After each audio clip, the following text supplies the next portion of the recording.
Hello again. You're listening to the Enterprise Joy podcast, Enterprise Strategies for Leaders in Under 5 Minutes. I'm Vishal, your mover and shaker for thinking in bets this week. Yesterday we covered the science of better bets. Today we'll make that science usable. A simple, repeatable framework to write your decisions as explicit bets. Define the odds, make your uncertainties visible, and use a scoring system to keep you honest over time. But why does writing your decisions as bets work? When you put a choice down on paper with your probability assumptions and review criteria, you strip away the vague language leaders often use to protect themselves. You move from "I think this will work" to "I'm 65% confident this will hit the target by Q4. And here's what would make me change my mind." So here's the bet card framework. Step 1. Frame the decision as a forecast. Write the choice as a clear, testable statement with a time frame and a definition of success. And it's important that you list at least 2 alternatives. Step 2. Set your odds and a confidence band. State the probability you assign to the outcome. Now give yourself a range, the interval where you believe reality will land most of the times. So if you think that you are 90% sure, research says that you're probably closer to 60%. That gap is overconfidence, and it's costly. So widen your range more than it feels comfortable. Step 3. Make uncertainties explicit. List the assumptions that matter most. If you are launching a product, maybe it's "our top 2 customers will sign in early," or "the integration will take under 6 weeks." Then do a quick pre-mortem. Imagine your assumption has failed and ask yourself why. Step 4.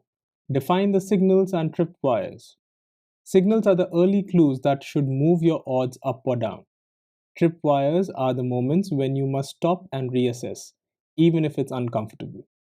They protect you from sunk cost fallacy and just one more month thinking.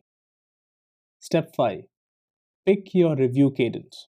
This is where the Good Judgment Project found its edge. Forecasters who updated their probabilities regularly, even in small increments, outperformed those who waited for big news. A weekly or fortnightly check is better than a big annual review. Step 6. Score yourself. This is where the Brier score comes in. It's a simple formula that measures how close your probability was to the reality. So if you said 70% and it happened, your error is 0.7 minus 1, the whole squared. That's 0.09. If it didn't happen, it's 0.7 minus 0, the whole squared. That's 0.49. So the lower scores mean better calibration. And because it's a proper scoring rule, it rewards honesty. Now, over time, you'll start to see patterns.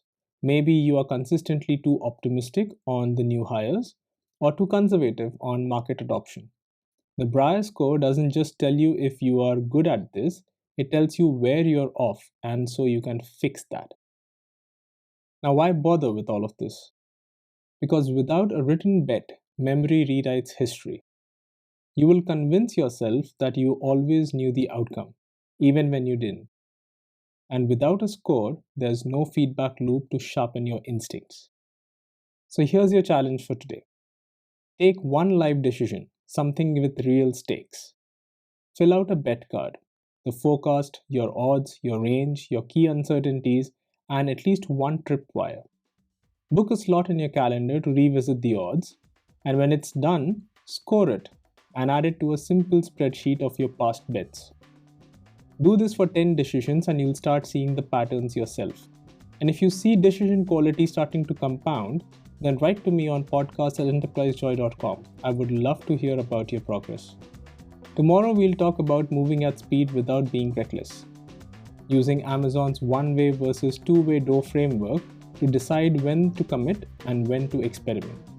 Until then, I'm Vishal and this is the Enterprise Joy podcast, Enterprise Strategies for Leaders in Under 5 Minutes. Write your bets today. I'll see you tomorrow.